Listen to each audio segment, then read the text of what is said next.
الله الذي جعل لكم الأنعام لتركبوا منها ومنها تأكلون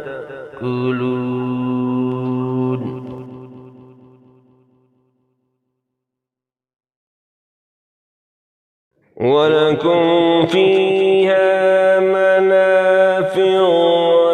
ولتبلغوا عليها حاجة في صدورهم وعليها وعلى الفلك تحملون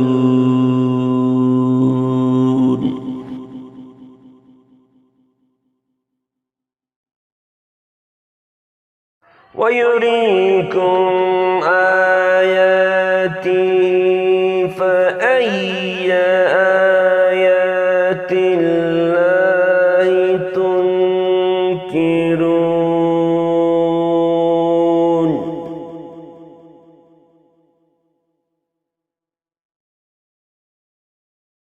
أفلم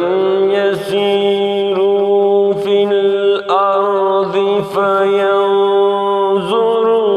كيف كان عاقبة الذين من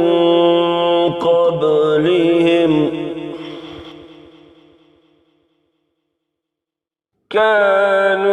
كانوا أكثر منهم وأشد قوة وآثارا في الأرض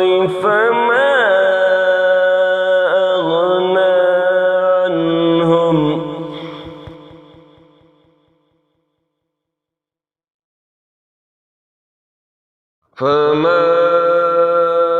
أغنى عنهم ما كانوا يكسبون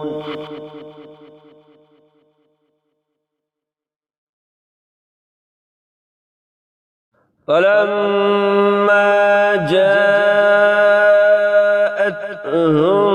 رسلهم بالبينات فرحوا بما عندهم من العلم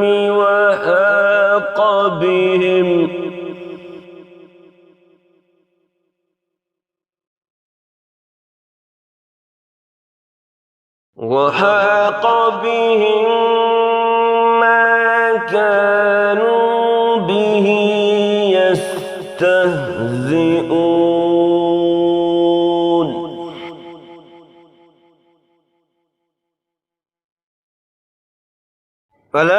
فلما رأوا بأسنا قالوا آمنا بالله وحده وكفرنا بما كنا به مشركين فلم يكن ينفعهم